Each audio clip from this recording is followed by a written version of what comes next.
Hepinize tekrar merhaba arkadaşlar. Kanalıma hoş geldiniz. Bugün sizlerle birlikte yine tarifini çok istediğiniz bir marka çantayı çalışacağız. Burslu çanta. Biliyorsunuz burslu çantaları çok seviyoruz, çok satıyoruz, çok kullanıyoruz. Bu sene yine farklı markalarda yeni tasarımlar geliyor. Onların birkaçını sizlerle birlikte yine çalışıyor olacağız. Bu da onlardan bir tanesi. Yapımı çok pratik. Bu burslu çantada kullanılan örgü modelini bir iki video önce farklı bir markanın omuz çantasında kullanmışlardı. Onda çalışmıştık. Çok hızlı ilerleyen bir örgü modeli. Şimdi kullanacağımız malzemelerimize bakalım. Sonra çantamızı örmeye başlayalım. Çantamızı rafya ip kullanıyoruz. Ben yerli rafya ip kullanıyorum. Yumuşak örüm yerli rafya ip kullanıyorum. Bej rengi. Ya bej ya da siyah kullanacağım ama görünmesi açısından büyük ihtimalle videoda net çıksın diye bejle çalışacağım. 3,5 milimlik tığ ile örüyorum ipimi. Şöyle metal bursum var. Bursumun ölçüsünü de hemen size göstereyim. Metal oval burs 24 santimlikte bir bursum var arkadaşlar. Malzemelerimi aldığım yeri videonun açıklama kısmına ekliyorum. Hem internet hem Instagram siteleri var. Oradan bakıp sizler de malzemelerinizi temin edebilirsiniz. Kanalıma abone olup videolarımı beğenmeyi ihmal etmeyin. Instagram sayfamda kanalım aynı isimde Aysha Hobby. Instagram sayfamdan da beni takip edebilir, projelerimden erkenden haberdar olabilir, benimle iletişime geçebilirsiniz. Şimdi çantamızın yapımına geçelim. Önce taban örerek başlayacağız. Oval bir taban öreceğiz. Daha sonra da çantamızın modelini kuracağız. Hemen ipimi alıyorum ve zincir çekerek başlıyorum. Zincirlerim başlangıç zinciri olduğu için sıkı çekmiyorum. Elimi biraz gevşek tutuyorum. İlk çektiğim zincir düğüm niteliğindedir. Onu saymıyorum.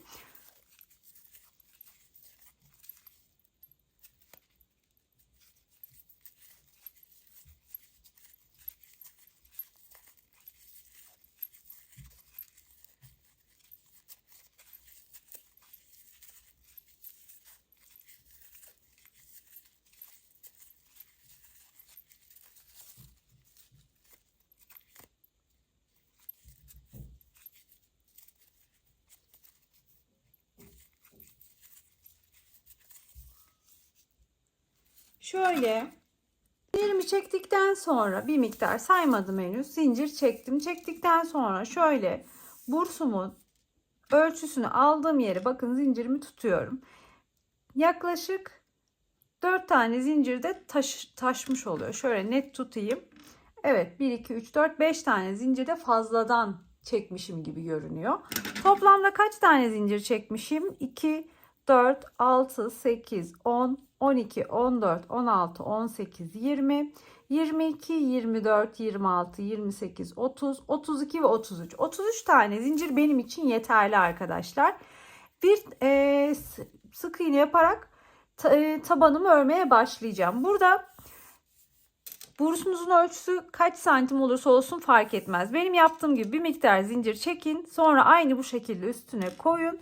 Biraz taşırtın arkadaşlar. Yaklaşık 3-4 tane zincir fazladan kalsın şu sağ tarafta. Çünkü üstüne sık iğne ördüğünüzde bu zaten toparlanacak. Bu ilk çektiğim bir tane zincir örmeden atlayacağım. Ve diğer zincirlere batarak sık iğne yapacağım. Sık iğneleri zincirlerin içine batmayacağım. Ters çevireceğim zincirlerimi, şu ortadaki kanatlara batacağım.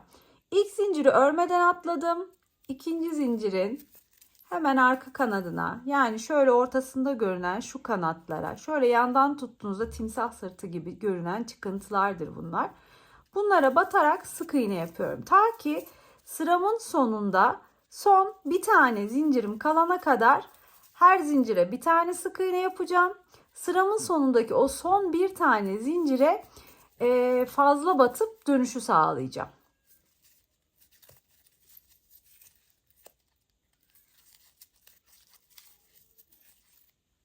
Son zincirime geldim. Şimdi bu son zincirime 3 tane sık iğne yapacağım. 1, aynı yere 2 ve yine aynı yere 3. 3 tane sık iğne yaptım. Böylelikle zincirin diğer tarafına devam etmiş olacağım. Yani dönüşü. Şimdi yine her zincirime birer tane sık iğne yaparak ilerlemiş oluyorum yani.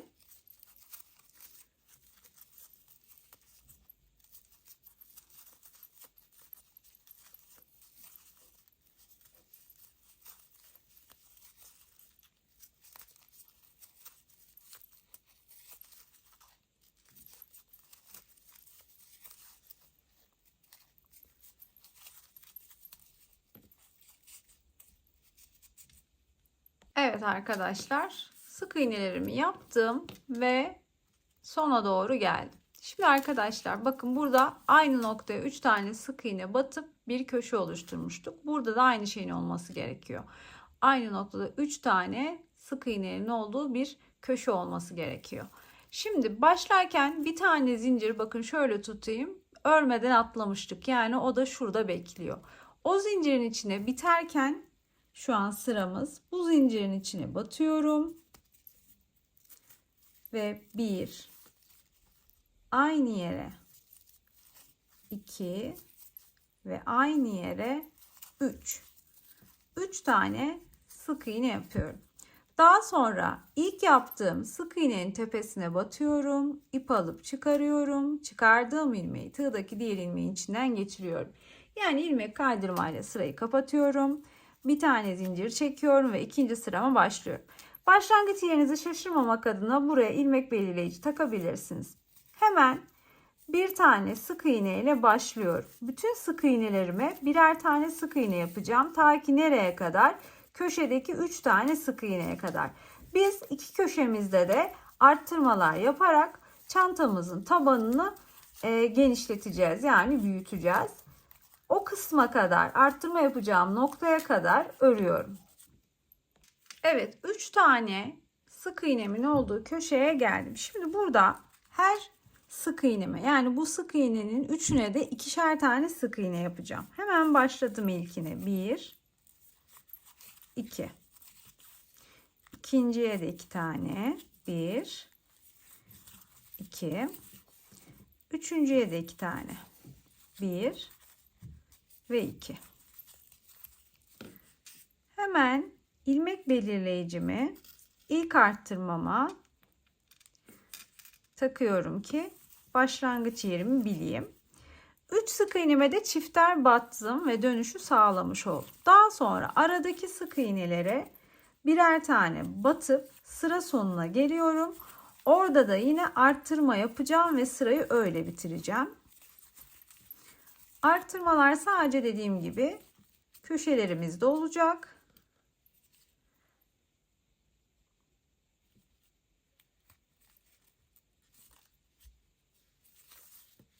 Bu aralarda arttırma yok. Onları o yüzden göstermiyorum. Sabit, sadece birer tane sık iğne yapıyoruz. Sıra sonuna geldim. 3 tane sık iğnem var.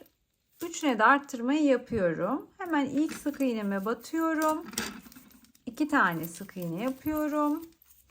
Ve burada hemen ilmek belirleyiciyi takıyorum. Arttırmamın başladığı nokta. İkinciye batıyorum.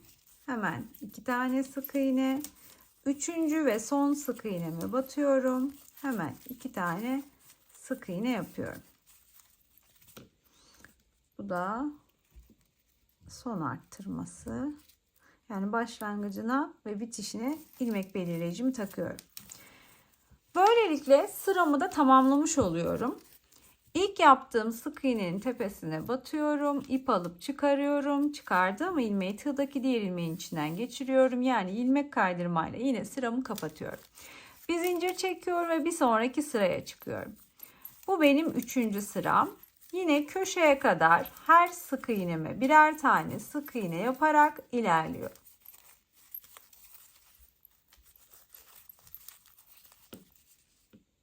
Köşeme geldim. Burada arttırmamı nasıl yapacağım?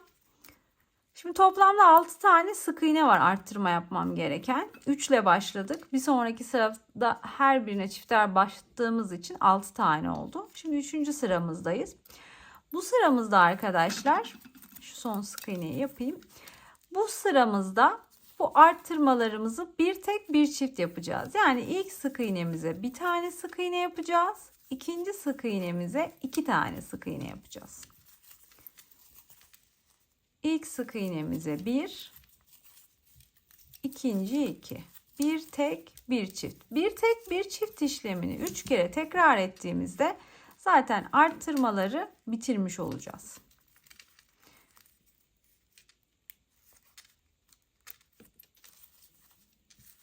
Bir tek ve bir çift.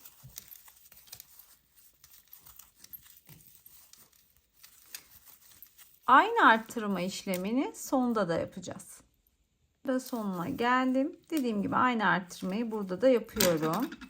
Hemen ilk sık iğneme bir tane, ikinciye 2 tane sık iğne. İlk sık iğneme 1, ikinciye 2. Bir tek bir çift işlemi. İkinci tekrarı yaptım. Şimdi şunu da çıkarayım. Son tekrar, yani üçüncü tekrar. Bir tek, bir çift. Sıra sonuna gelmiş olduğum bir tek bir çift işlemini 3 kere tekrarladığımda sıram bitmiş oluyor. İlk yaptığım sık iğnenin tepesine batıp ilmek kaydırmayla her zaman olduğu gibi sıramı kapatıyorum. Bir zincir çekip bir sonraki sıraya çıkıyorum. Ve yine aradaki sık iğnelerimi örüp ilk köşeme kadar ilerliyorum. Köşeme kadar geldim. Şimdi arttırmamızı yapalım hemen. Bu sırada 2 tek bir çift yapacağız. Hemen başlıyorum. İlk sık iğnemi ördüm. İkinci sık iğnemi de ördüm. İlk sık iğneme de bir tane, ikinci sık iğneme de bir tane sık iğne yaptım. Üçüncü sık iğneme 2 tane yapıyorum. Yani 2 tek bir çift yapıyorum. Bu 2 tek bir çift işlemini 3 kere tekrarladığımda köşem bitecek. Bakın tekrar yapıyorum. 2 tek bir çift. Ve tekrar 1 2 2 tek bir çift. Sonra aradaki sık iğneleri örüp sıramın sonuna diğer köşeme geliyorum. Orada da aynı arttırmaları yapacağım. Ve sonra sırayı bitireceğim. Ama ilmek belirleyicimi takmayı unutmuyorum. 2 tek bir çiftle başladım. Başlangıç yerime ve artırmamın bittiği yere takıyorum ki hem kontrollü gideyim hem de şaşırmayayım. Şimdi aradaki sık iğneleri örelim. Diğer arttırmayı yine birlikte yapalım. Arttırma noktama, yani sıra sonuma da geldim hemen. Aynı arttırmaları yapacağız. Yani ne yapıyorduk? 1 ve 2. 2 sık iğnemizi örüyoruz. Üçüncü sık iğnemize çift batıyoruz. 1 2 sık iğnemizi örüyoruz. Üçüncü sık iğnemize çift batıyoruz. Yani 2 tek bir çift işlemini 3 kere tekrarlıyoruz ve böylelikle buradaki köşeyi de tamamlayıp sırayı da bitiriyoruz. İlmek kaydırmayla sıramı kapattım. Bir zincir çektim. Bir sonraki sıraya hemen sık iğnelerimi yaparak başladım. Köşeme kadar, arttırma noktama kadar sık iğnelerimi yapacağım. Şimdi şuraya hemen takayım yine ilmek belirleyicimi, arttırmanın başladığı yer. Şimdi bakın kaçıncı sıradayım? 1, 2, 3, 4, 5. sıradayım. Evet arkadaşlar, bakın arttırma yapacağımız noktaya kadar geldik yine. Şimdi bu sıramız bizim 1, 2, 3, 4, 5. sıramızdı. 3 tek bir çift yapacağız. Hemen 1, 2, 3. İlk 3 tane teki ördüm. 3 sık iğneyi ördüm yani. Sonra 4. sık iğneye 2 tane yaptım. Yani çift battım. Bu 3 tek bir çift işlemini 3 kere tekrarladığımda arttırmalarımı bitirmiş, dönüşü de sağlamış olacağım. Yine 3 tane teki ördüm. 4. sık iğneye 2 tane yaptım. Ve sonuncu tekrarı, yani 3. tekrarı yapıyorum. 3 tane sık iğneyi ördüm. Sonuncu sık iğneme arttırmamı yapıyorum ve böylelikle arttırmalarım bitmiş oluyor. Şimdi yine aradaki sık iğnelerde arttırma azaltma olmadan öreceğim. Sıra sonundaki köşeme geleceğim. Burada da yine 3 tek bir çift işlemini 3 kere tekrar edip sırayı bitireceğim. Evet arkadaşlar, bakın sıramı bitirdim. Şimdi 6. sırama başlayacağım. 6. sırada yine arttırmalar yapacağım ama bu sefer arttırmalarda farklılık yapacağım. Yani 1 tek bir çift, 2 tek bir çift, 3 tek bir çift diye gittik ya. Onda farklı bir başlangıçla başlayacağım ki köşeleşmeler oluşmasın. Ovallik sabit bir şekilde devam etsin. Şimdi artırma noktama kadar sık iğnelerimi örüp geliyorum. Artırma noktamızda nasıl bir artış yapıyoruz? Hemen ilk ilmek belirleyicimi çıkarıyorum ve ilk sık iğneme çift batıyorum. Yani 2 tane sık iğne ile başlıyorum. Sonrakilere 1, ikinci sık iğne 2, üçüncü sık iğne 3, dördüncü sık iğne 4. Yani bir çift 4 ek yapıyorum. Tekrar 1, 2. Bakın bir çift 4 tek, bir çift 4 tek, bir çift 4 tek işlemini 3 kere tekrarladığımda arttırmalarım bitecek ve dönüşü sağlamış olacağım. Çiftimi yaptım. Hemen 4 tane sık iğnemi örüyorum.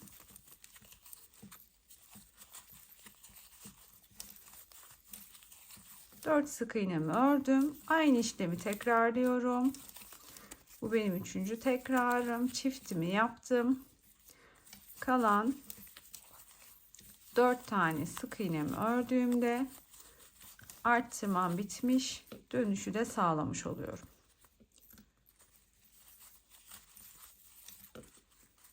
Buraya hemen ilmek belirleyicimi takayım. Aynı şekilde aradaki sık iğnelerimi öreceğim. Burada yaptığım bir çift 4 tek işlemini 3 kere burada da tekrar edip sıramı tamamlayacağım. Evet, 6. sıramızı da bitirdik. 1, 2, 3, 4, 5, 6. 6 sıramız bitti arkadaşlar. Şimdi 7. sıramızdayız. 7. sıramız için yine aynı şekilde sık iğnelerimizi örmeye başlıyorum. Arttırma noktama geldiğinde yine arttırmamı yapıyor olacağım.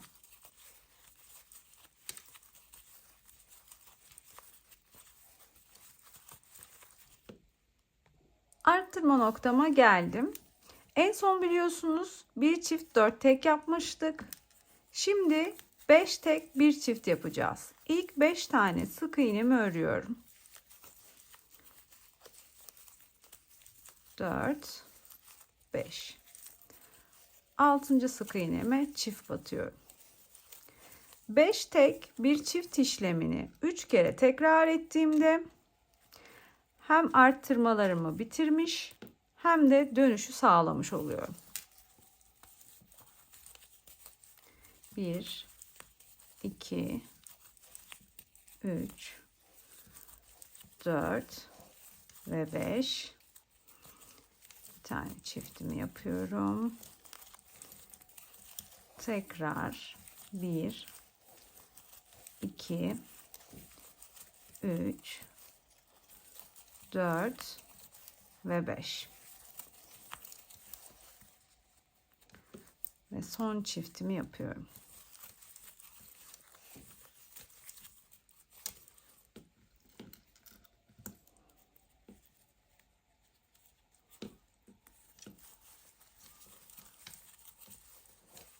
Ve yine aradaki sık iğnelerimi örüp diğer dönüş noktama kadar ilerliyorum.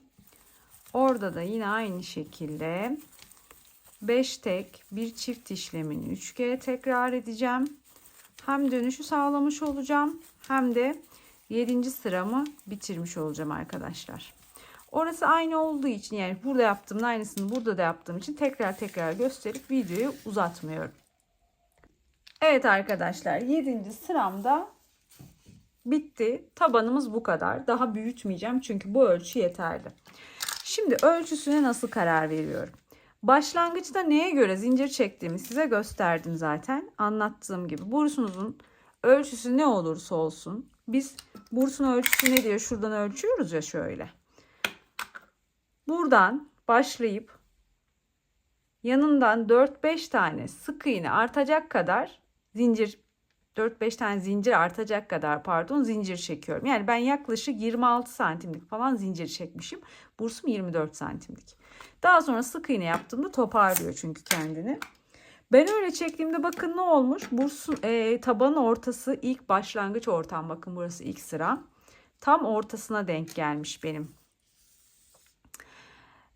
Bu şekilde zincir sayınızı ayarlıyorsunuz. Bunu neden anlatıyorum? İpiniz daha ince olabilir, daha kalın olabilir. Benim verdiğim 7 sıra yaparsınız ama ölçüleriniz tutmaz. Önemli olan her zaman ölçüdür. O yüzden ölçüleri tutturmaya çalışacaksınız. Ölçülerinizi nasıl ayarlayabileceksiniz? O yüzden anlatıyorum. 7 sıra ördüğümde, bakın benim ipimle 7 sıra ördüğümde tabanımın ölçüsü ne olmuş? 31 santimlik bir uzunluk, 10 santimlikte bir genişlik olmuş. Bunun yettiğini nereden karar veriyorum? Tabanın yettiğini.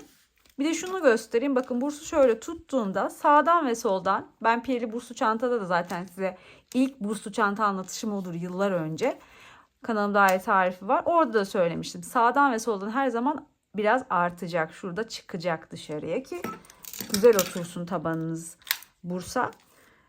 Yettiğini şöyle önce tabanımın çevresini bir ölçüyorum. Yaklaşık birbirine denk getirmeye çalışacağım. Bakın şöyle.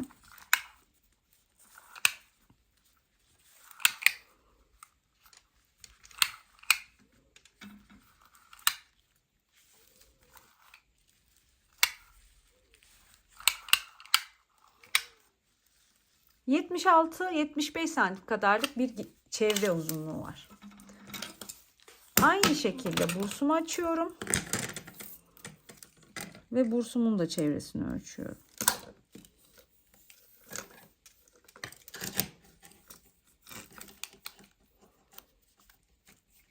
Tam tutmasa da çok farkı olmaması gerekiyor. Ve benimki neredeyse tam tutmuş. 76,5 santimlikte bir bursumun çevresi var. Bu benim için okeydir. Yani tamamdır diyorum. Ve artık model kurulumuna geçiyorum. Hangi modeli yaparsanız yapın, hangi ölçüde burslu çanta örerseniz örün, bahsettiğim şekilde zincir sayınızı çeker ve bitiriyorken de tabanın çevre uzunluğuyla bursun çevre uzunluğunu birbirine yaklaşık olarak birkaç santim oynayabilir. Hiç önemli değil. Hatta bazı modellerde burstan şu çevre uzunluğu birkaç santim fazla olduğunda, yani örnek veriyorum, bu 75 mi? Şunun çevresi 80 olduğunda çok daha güzel oturuyor. Çevre uzunluğu küçük olmasın. Yani şu tabanın çevre uzunluğu bursun çevre uzunluğundan küçük olmasın. Büyük olabilir ama çok da büyük yapmayacağız. Yani bu 75 ise bunu 90 yapmayacağız şunun çevresini. Bunu denk getirdiğinizde zaten tamamen rahat bir şekilde oturur. Şimdi tabanımız hazır. Modeli kuracağız. Model çok kolay, çok hızlı ilerliyor. Ve dediğim gibi farklı markalarda da bu modeli görüyoruz. Daha çok örecekmişiz gibi de duruyor. Farklı formlarda da çalışacağız sanki. Şimdi hemen başlayalım modelimizi kurmaya. En son ilmeğimi bıraktığım yerdeyim. Yani sıra başındayım. Bir zincir çekeceğim. Arttırma, azaltma olmadan önce bütün sık iğnelerimi öreceğim. Artık köşelerde arttırma, azaltma yapmayacağım. Çünkü modele geldik. Model kurulumunda işlemlerimiz artık. Tabanımızın daha fazla büyümesini istemiyoruz. Bu bizim ilk sıramız.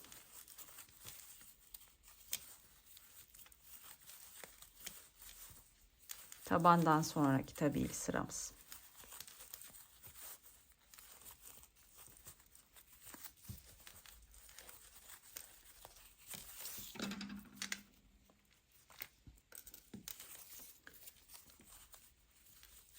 İplerim çok soruluyor. Özellikle Instagram'dan direkt mesaj atıp iplerimin markası, nereden aldım, o kadar soruluyor ki, çünkü çok rahat örüyorsunuz deniyor. Her ipi rahat örmüyorum çünkü her ipin kalitesi aynı olmuyor maalesef. Bir de ben, dikkatinizi çekiyordur, hiçbir zaman elimi sıkarak örmem. Çünkü benim örgüm zaten elim sıkıdır. O yüzden ben elimi geniş örmeye alıştırdım. Sıkı sıkı örmem. Bu benim örgü stilim. Her elin alışkanlığı farklı. İpim kalın olsa bile elimi çok sıkmam asla. Kalın iplerde kağıt ip ve rafya ip tabii ki örmesi zor. Ama dediğim gibi Ben marka ip kullanıyorsam markasını zaten yazıyorum. Marka yazmıyorsam, sadece aldığım yeri yazıyorsam o zaten markasız iptir. Markası olan bir ipi niye yazmayayım ki? Yani marka çok soruluyor. Benim kullandığım bu ipler yerli rafya ip, markası yok. Aldığım yerleri, yani etiketli olarak gelen üzerine marka yazan iplerden değil. Aldığım yeri ben zaten videoların açıklama kısmına yazıyorum. Oradan sizler de alabilirsiniz. Eğer ben videonun açıklama kısmına aldığım yeri yazmadıysam, siz sorduysanız ben cevap vermediysem, anlayın ki o ipten memnun kalmamışımdır. Memnun kalmadığım, örmesi benim için zor olan iplerin asla aldığım yeri paylaşmıyorum. Çünkü ben de bir daha o ipi almıyorum. Dediğim gibi kalite, yani bu ipi aldığım yerde bile farklılıklar olabiliyor. Yani örnek veriyorum, bir yerden bir sürü ip alıyorum. Bir tanesi çok iyi çıkıyor, biri iyi çıkmıyor gibi. O yüzden ben yazıyorum zaten. Açıklama kısmını okuyun. Aldığım yerleri görebilirsiniz. Dediğim gibi yazmıyorsam da ya da size herhangi bir tuhafiyeden aldım diyorsam da anlayın ki o ipten memnun kalmamışımdır. Çünkü tuhafiye ismini de vermiyorum. Memnun değilsem, ama memnunsam zaten söylüyorum. Bakın, sizle konuşuyorken ördüm. Videoyu kesmedim ki dönüşte arttırma yapmadığımı görün. Dediğim gibi artık dönüşler arttırmasız. O yüzden ilmek belirleyicimi de çıkarıyorum. Elimle de mutlaka örgümü düzeltiyorum. Henüz hiç büyütü vurmadım. Çanta bittiğinde üzerine tülbent koyup çantamı ütülüyorum.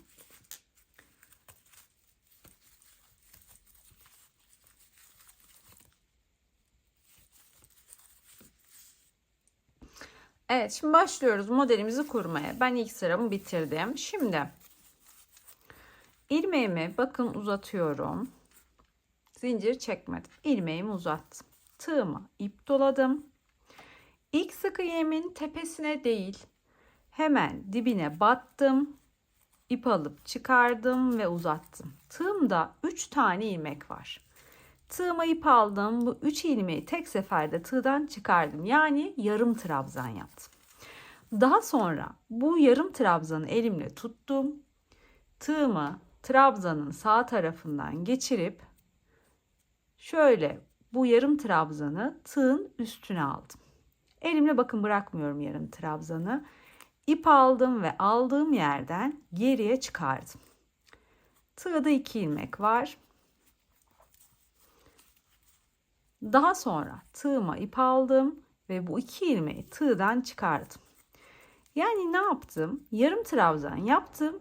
Yarım trabzanın üstüne sık iğne yapmış oldum. İşlem bu. Tek yapacağımız bu şekilde bir trabzan yapmak. Tığa ip doladım. Aşağıdaki sık iğnemi örmeden atladım. İkinci sık iğnemin tepesine değil dibine battım. İp alıp çıkardım. İlmekleri uzattım. 3 ilmek var. Tığa ip aldım ve bu 3 ilmeği tek seferde tığdan çıkardım. Yarım trabzanı yaptım. Tığıma ip almıyorum. Sağ boşluktan batıp trabzanı tığın üstüne almış oluyorum. İp alıp birkaç kere yapalım. Tığımıza ip doladık. Bir tane sık iğneyi örmeden atladık. İkinci sık iğnenin tepesine değil, dibine battık. İp aldık ve çıkardık. Tığda 3 ilmek var. Bakın ilmekleri uzattık. Dümdüz bir halde 3 ilmek var. Tığa ip aldık ve bu 3 ilmeği tığdan çıkardık. Yani yarım trabzan yaptık. Tığımıza ip almadan bu yarım trabzanın sağ boşluğundan battık.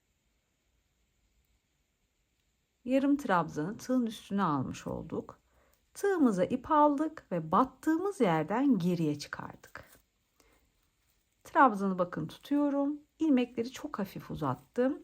Tığıma ip alıyorum ve bu 2 ilmeği tığımdan çıkarıyorum. Yani yarım trabzan üstüne yine sık iğnemi yaptım. Hadi bir daha yapalım. Bir sık iğneyi örmeden atlıyorum.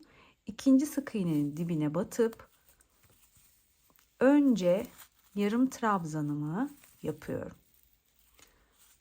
Daha sonra bu yarım trabzanın sağ boşluğundan tığımı geçirip tığa ip alıyorum ve geçtiğim yerden geriye çıkarıyorum. Tığda 2 ilmek oluyor.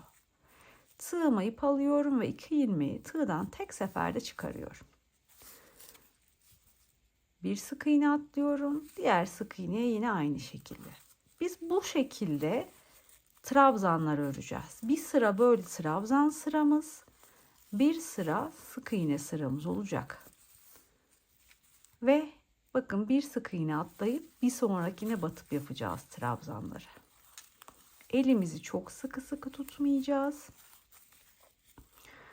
Çünkü bu modeli elinizi çok sıkı tuttuğunuzda değil, şuraları şöyle geniş geniş olduğunda güzel duruyor.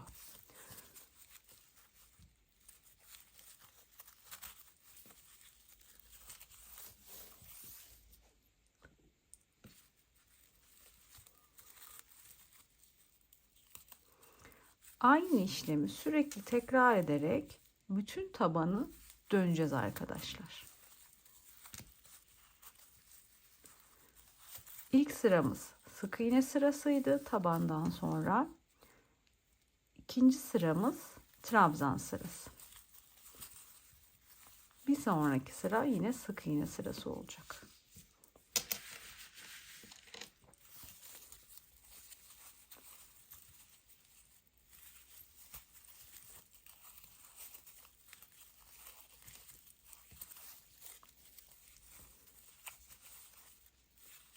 Evet, tabanımın tamamını gösterdiğim şekilde trabzanlarla döndüm. Trabzan sıramın sonundayım. Şimdi sırayı birlikte kapatalım. Sonrasını birlikte devam ettirelim. Şimdi bakın son trabzanımı yaptım. Bir tane sık iğnem kaldı. Zaten arada bir tane sık iğne biliyorsunuz örmeden atlıyorduk. Sırayı kapatabilirim. İlk trabzanımın tepesindeki ilk ilmeğe değil, hemen yanındaki ikinci ilmeğe şöyle arkadan batıyorum. Boşta bekleyen ilmeğimi alıyorum. Battığım yerden çıkarıyorum. Daha sonra bakın şöyle net görünüyor, tam çekmedim. İlmeğin olduğu yer ve hemen arkasında ilk atladığım, şöyle ikinci ilmekten alayım. Örmeden atladığım ilk ilmeğe batıyorum. Bakın ilk ilmek değil, ikinci ilmeği arkadan battım. Boşta bekleyen ilmeği aldım, battığım yerden çıkardım. Tığımı çıkardım. İlk ilmeğe, örmeden atladığım ilk ilmeğe batıyorum. Arkada bekleyen ilmeği tığa geçiriyorum. Şimdi sıkılaştırıyorum. Daha sonra ip alıp battığım yerden çıkarıyorum ve bir tane zincir çekiyorum. Aynı yere tekrar sık iğne yapmıyorum. Bu çektiğim bir zinciri sık iğne olarak sayıyorum. Sonraki bütün ilmeklerime atlamadan birer kere batıp sık iğne yapıyorum. Bu sıra benim sık iğne sıram. Arttırma azaltma yok. Tek dikkat etmem gereken nokta hiçbir ilmeği atlamadan, bakın ilmekler böyle sıra sıra, hiçbirini atlamadan birer tane sık iğne yapmak.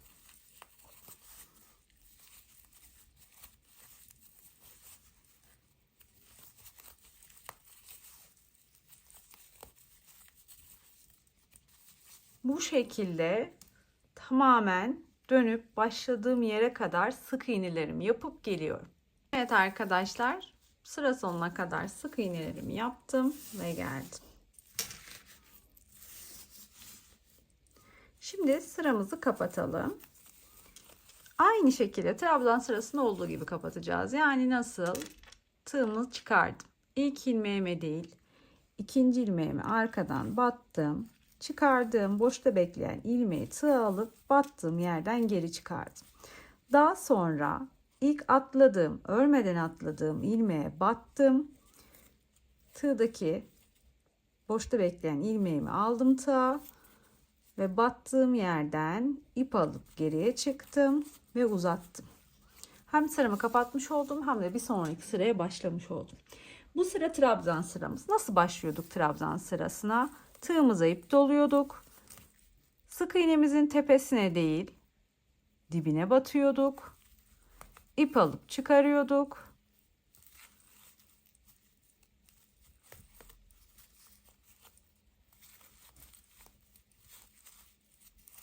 Üç tane ilmeğimiz var. İlmeklerimizi uzatıyorduk biraz. Tığımıza ip alıp bu 3 ilmeğimizi tığdan önce çıkarıyoruz. Yani yarım trabzanı örüyoruz.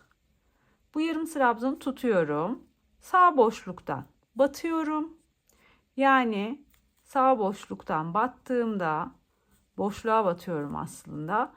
Bu yarım trabzanı tığın üstüne alıyorum. Tığıma ip alıp battığım yerden geriye çıkarıyorum. Bakın yarım trabzanımı hala tutmaya devam ediyorum. Daha sonra tığıma ip alıp 2 tane ilmeğimi tığdan çıkarıyorum. Yani yarım trabzanın üstüne sık iğne yapıyorum. Bir tane sık iğne örmeden atlıyorum. İkinci sık iğneye batıp aynı işlemi yapacağım. Batıyorum ikinci sık iğnemin dibine. İp alıp çıkarıyorum. Önce 3 ilmeği tığdan çıkarıyorum. Yarım trabzanımı örüyorum. Daha sonra tığ ip dolamadan sağ boşluğa batıp ip alıp boşluktan geriye çıkarıyorum. 2 ilmek var. Tığıma ip alıp bu 2 ilmeği tığdan çıkarıyorum. Tığıma ip doluyorum. Bir sık iğne atlıyorum. Bir sonraki sık iğnenin dibine batıp aynı işlemi. Yani bu trabzan sırasını şu ilk yaptığım trabzan sırasıyla bu da aynı. Aynı şekilde örüyorum. Şimdi diğer sıraları tek tek göstermeyeceğim. Çünkü hep aynı işlemler. Ekstra hiçbir işlem yok. Bir sıra trabzan sırası, bir sıra sık iğne sırası. Bir sıra trabzan, bir sıra sık iğne şeklinde istediğim yüksekliğe gelene kadar devam ettireceğim. Trabzan sıralarında gösterdiğim gibi başlayıp bitireceksiniz. Sık iğne sıralarında gösterdiğim gibi başlayıp bitireceksiniz. Ben de sizlerle birlikte öreceğim. İstediğim yüksekliğe geldiğinde kalan kısımları birlikte devam ettireceğiz. Aynı işlemler olduğu için şu 2 sırayı sürekli tekrarlayacağım için video uzamasın, siz de sıkmayayım. Aynı şeyleri defalarca gösterip anlatmayacağım. Takıldığınız yerler varsa videoyu geri sarıp izleyebilirsiniz. Yavaş gelirse videoyu yavaşlatabilir, hızlı gelirse yavaş gelirse videoyu hızlandırabilir, hızlı gelirse yavaşlatabilirsiniz. Dediğim gibi şu 2 sırayı sürekli tekrar edelim. Sonrasına bakalım kaç sıra örmüşüm ve neler yapıyoruz. Arkadaşlar ben şimdi ördüm. Toplamda bakalım kaç sıra örmüşüm. Sadece trabzanları sayacağım. 1, 2, 3, 4, 5, 6 ve 7 tane trabzan sırası. Şimdi ölçüsünü de göstereyim size. Bakın 150 gramlık bir yumak ip, hala ipimden bu kadar var. Tam bir çanta için yeterli olacak benim ipim. Şöyle tutayım, ölçüsüne bakalım birlikte. Uzunluk ölçüsüne bakalım önce. Şöyle yüksekliği 15 santim arkadaşlar. Bakın tam şurası. Genişliğine bakalım. Genişliği de tam 39 santim arkadaşlar. Şimdi bu bizim için yeterli. 2 sırada yanlardan gideceğiz biliyorsunuz. O zaman tam ebatlarına da ulaştırmış olacağız. Şimdi en son bir tane zincir çekip önce ipimi bir keseceğim buradan. Daha sonra şuraya sık iğne öreceğim için bu ipi de sık iğnenin içerisinden örüp gizlemiş olacağım zaten. O yüzden şu an sadece bir iki tane ilmeğin içinden geçiriyorum. Şimdi arkadaşlar çantanın ayarlamalarını yapacağız. Yani ortalama ayarlarını. Şimdi bakın. Tabanım.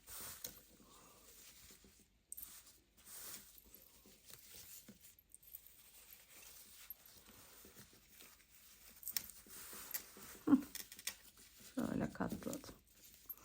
Ben böyle katladığımda direkt yanlar çıkıyor zaten.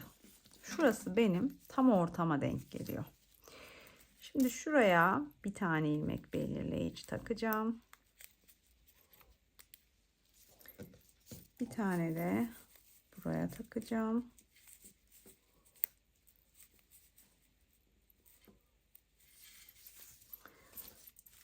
Sonra sayacağım.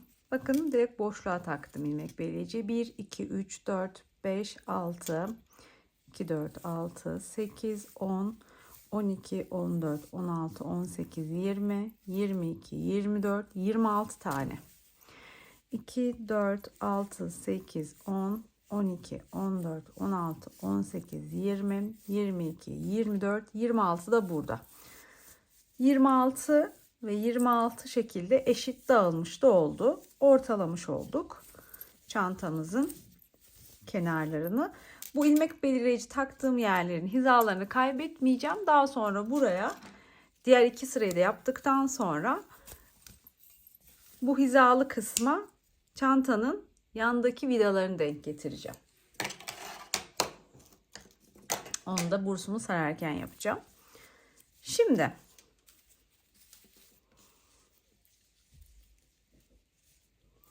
2, 4, 6, 8, 10. 10 tane trabzanı sağda bıraktım. 2, 4, 6, 8, 10. 10 tane trabzanı solda bıraktım. Ortada 2, 4, 6 tane trabzanım kaldı. Orta boşlukta 6 tanelik trabzanlık bu kısımdaki ölçü ne oldu?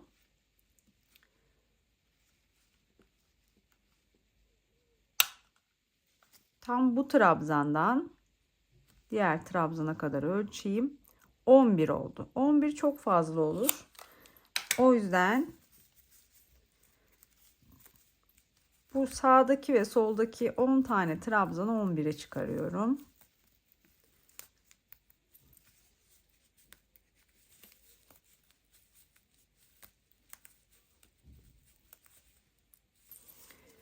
Ortada 4 tane trabzanım kaldı. Ölçü olarak da vereyim size. Bakın direkt birinci trabzandan dördüncü trabzana ölçmüyorum. İlmek belirleyiciyi taktığım ilmek belirleyicinin ardında kalan trabzanlardan ölçüyü alıyorum. Çünkü benim en son batacağım trabzanlar bunlar. Bu trabzanlara dokunmayacağım, ortada kalanlara. O yüzden bu şekilde ölçtüğümde 8,5 santim oldu. Bu bizim için yeterli.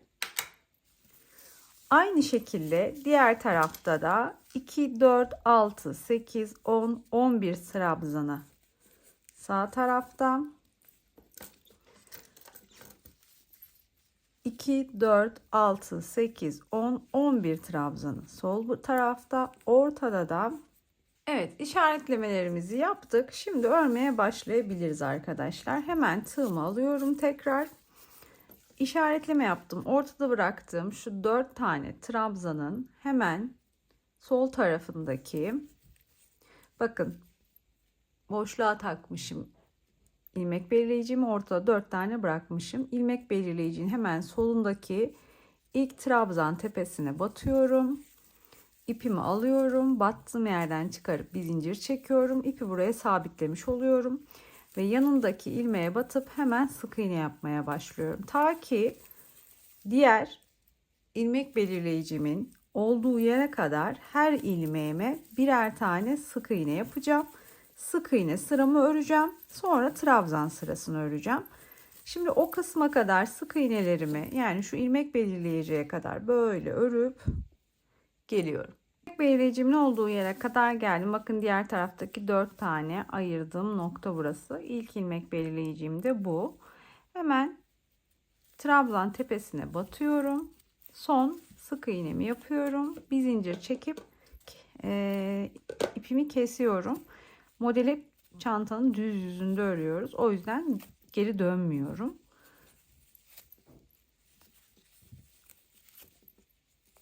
İlmekleri de bu şekilde yürüttüm. Şimdi tekrar başladığım yere geri dönüyorum. Trabzan sırasını öreceğim.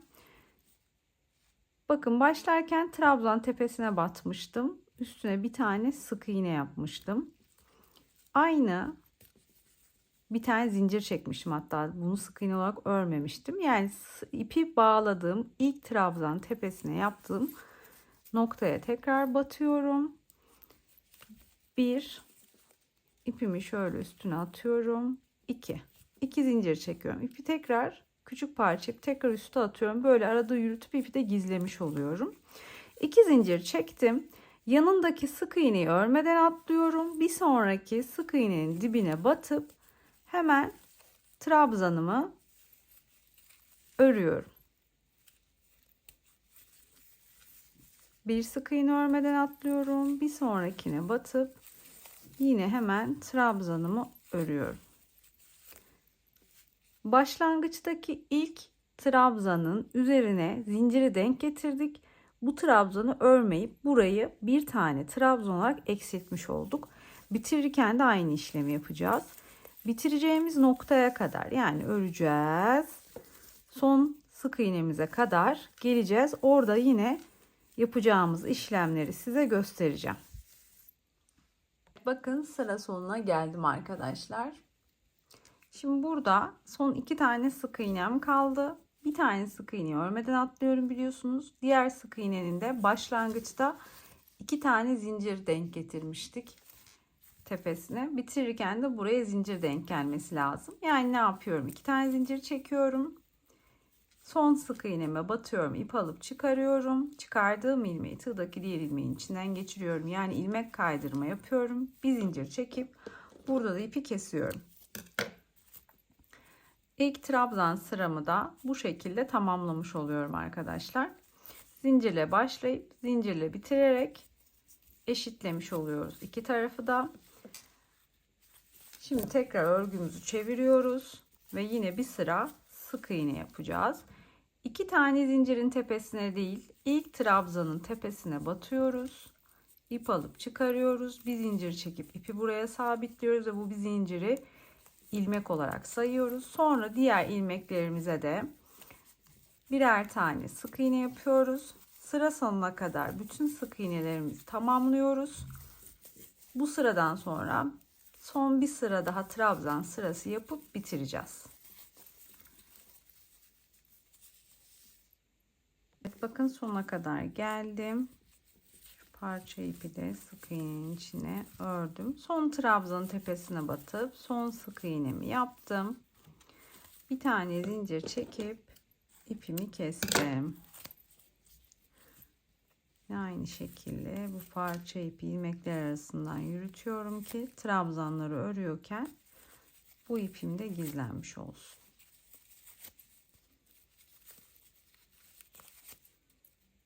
Şimdi tekrar çevirdim.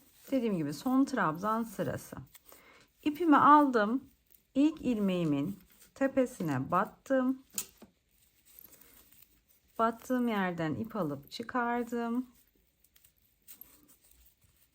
Küçük parçayı ipin üstüne attım. Bir zincir çektim. Tekrar attım. İkinci zinciri çektim. İpi de yürüterek gizlemiş oldum. Tığıma ip doladım. İlk sık iğne değil,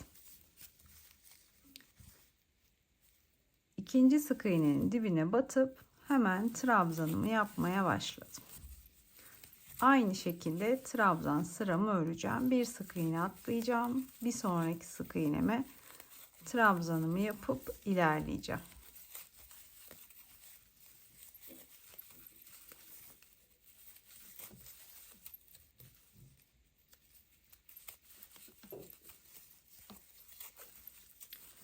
Böylelikle bakın, başlarken şu trabzandan başladık. İlk sıramızda bunu örmedik, atlamış olduk. İkinci trabzan sıramızda da bu trabzanı örmeyip atlamış olduk. Şöyle bir görüntü oldu. Şu an böyle ama üstüne sık iğne döneceğimiz için görüntü daha da temizlenecek. Şimdi sona kadar trabzanımızı yapacağız ve sonda daha önceki trabzan sırasında olduğu gibi zincirle bitireceğiz. Bakın, yine son 2 sık iğnem kalana kadar örüp geldim. 2 tane zincirimi çektim. Son sık iğneme battım ve ilmek kaydırma yaparak üstüne bir zincir çekip bitirdim. Evet. Bakın, bu tarafı ördük. Şimdi aynı şekilde diğer tarafı da öreceğiz. Bu tarafla bu taraf aynı. O yüzden tekrar göstermeyeceğim. Burayı da aynı şekilde örelim. Sonrasını birlikte devam edelim. Evet arkadaşlar, bakın iki tarafı da ördüm. Şimdi son sık iğne sıramızı öreceğiz. Sonra da bursumuza birleştirme işlemini yapacağız. Sık iğne sırama yanlardan belirlediğim ilmek belirleyiciyi taktığım yerden başlayacağım. Dediğim gibi buraları vidalara denk getirecektim. Hemen buradan bir zincir çekip ipimi sabitliyorum ve sık iğne yapmaya başlıyorum. Atlamadan her ilmeğime batıp sık iğne yapacağım. Bu bizim çantamızın son sırası.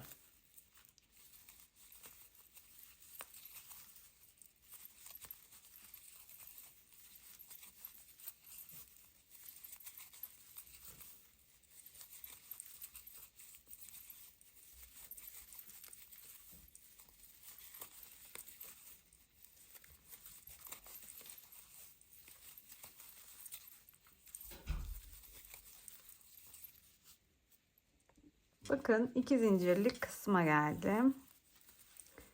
Şu kalan ilmeği de önce zincirin içinden yürüteyim. Sonra da üstüne sık iğne yapalım. Şunu da yürüttük. Evet. 2 zincirlik kısma 2 tane sık iğne yapıyorum. Sonra sık iğne sırası buraya batıp bir tane sık iğne yapıyorum. Sonra yine 2 zincirlik kısım 2 sık iğne, sonra yine sık iğne sırası, buraya yine bir tane sık iğne. Artık bu ilmek belirleyicilerle işim yok, onları da çıkarıyorum. Hemen dipteki ilk ilmeği değil, buraya zaten sık iğne yapmışım, yanındaki ilmeğe batıyorum ve sık iğne. Sırasıyla her ilmeğime batıyorum.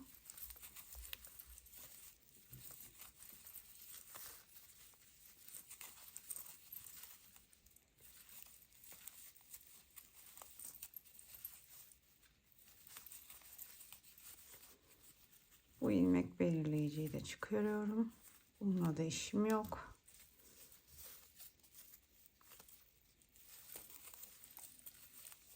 Sık iğne sırası bir sık iğne, 2 zincirlik kısım, 2 sık iğne, sık iğne sırası bir sık iğne, 2 zincirlik kısım, 2 sık iğne.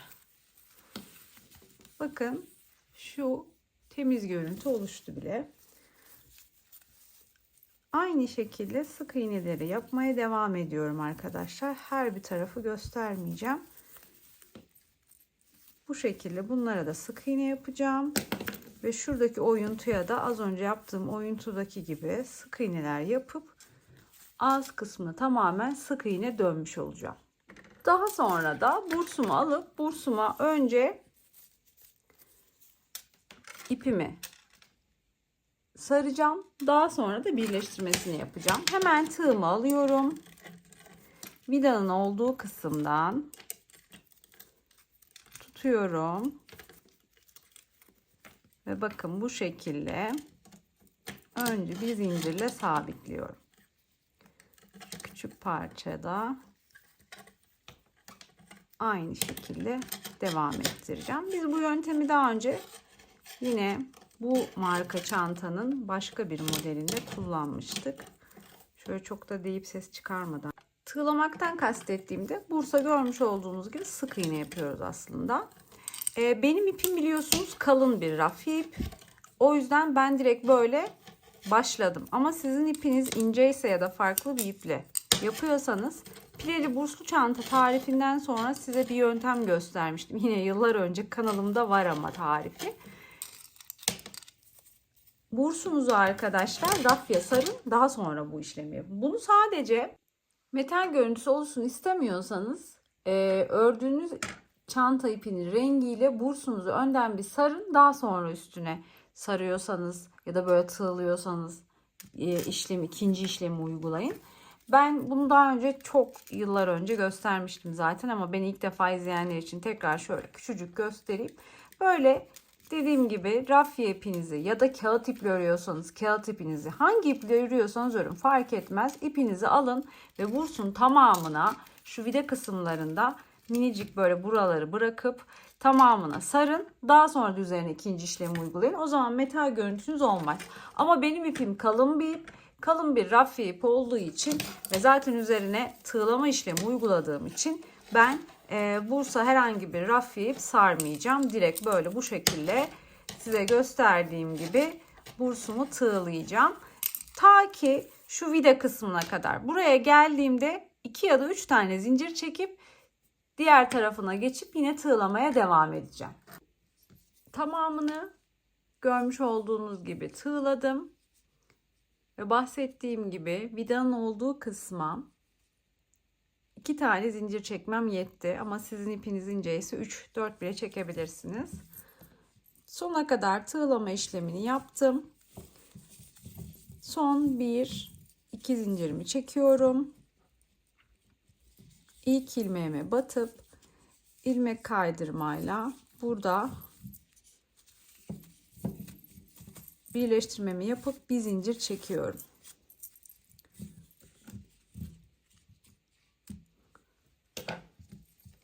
Şimdi bursum hazır.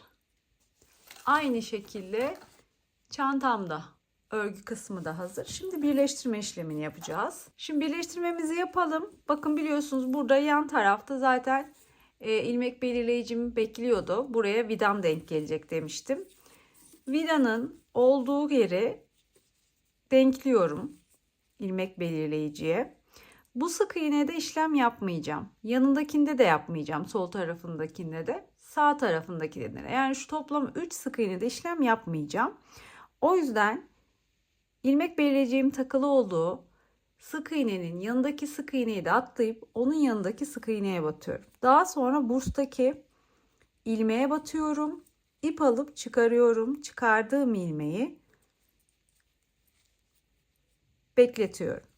Önce ipi buraya sabitlemiş oldum. Yanındaki sık iğneye battım. Karşılığına denk gelen burstaki sık iğneye battım. Battığım yerden ip alıp çıkardım. Çıkardığım ilmeği tığdaki diğer ilmeğin içinden geçirdim. Yani iki parçaya aynı anda batıyorum. Ve aynı anda çıkıyorum iki parçadan da. Daha sonra çıkardığım bu ilmeği de tığdaki diğer ilmeğin içinden geçiriyorum. Tek yaptığım işlem görmüş olduğunuz gibi ilmek kaydırma. Ben ilmek kaydırma yöntemiyle birleştireceğim ama bu yöntem zor gelirse böyle üst üste denk getirip dikebilirsiniz arkadaşlar. Böyle.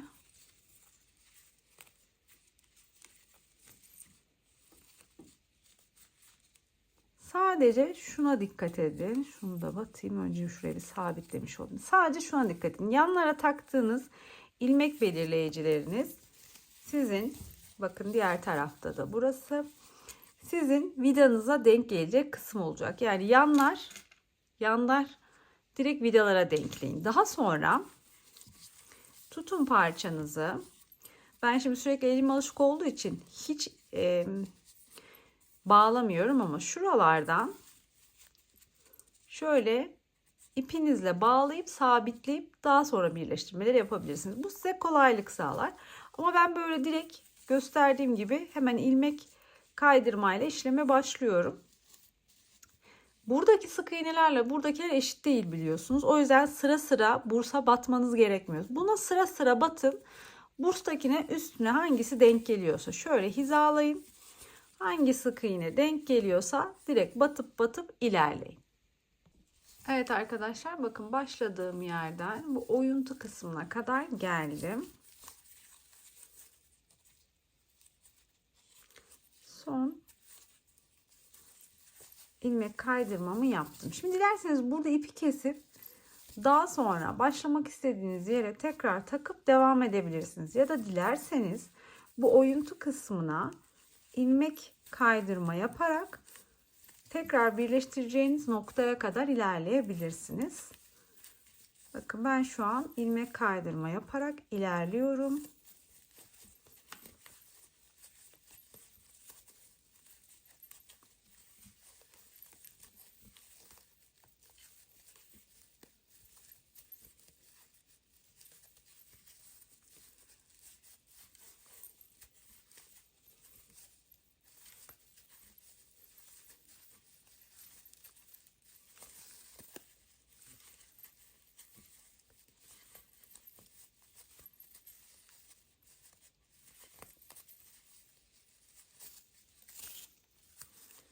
Tekrar bursumun şöyle hizalamasını yapıyorum.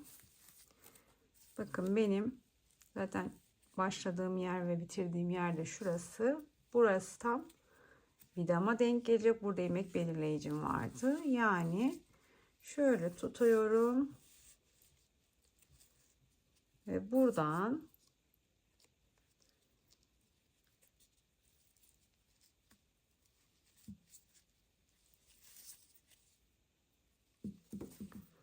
aynı şekilde ilmek kaydırmayla bursumu birleştirmeye devam ediyorum.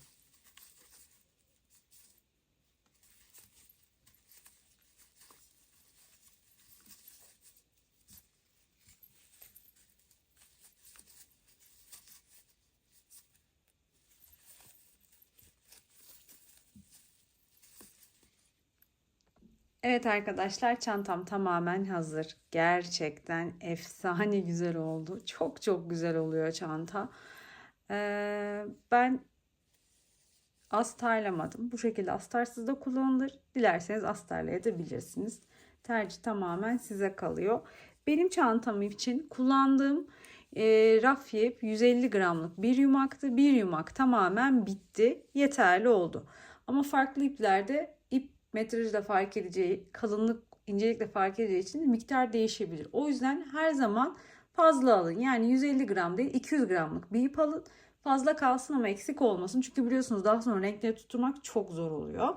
Markasız ipler çünkü bunlar. Aynı renk tonu tutturamıyoruz. Dediğim gibi çok güzel 150 gramlık ipin yeterli olduğu bir çanta. Ben tek kat yaptım çünkü benim rafya ipim kalındı. Eğer kağıt ip çalışacaksanız çift kat yapın. Daha ince ise ipiniz yine çift kat kullanabilirsiniz arkadaşlar. Ölçüsüne hemen bakıp göstereyim size. Bursa takıldığında çantamızın eni 35 santim. Şöyle tam burstan tutup yere kadar ölçtüğümde de 20 santimlik bir yüksekliği oluyor. Elimden geldiğince anlatmaya çalıştım ama aklınıza takılan bir noktası varsa yorumlara yazabilirsiniz. Yine yardımcı olmaya çalışırım. Kanalıma abone olup videolarımı beğenmeyi ihmal etmeyin arkadaşlar. Instagram sayfamda kanalımla aynı isimde. Oradan da benimle iletişime geçebilirsiniz. Sonraki videolarımda görüşmek üzere. Hoşça kalın.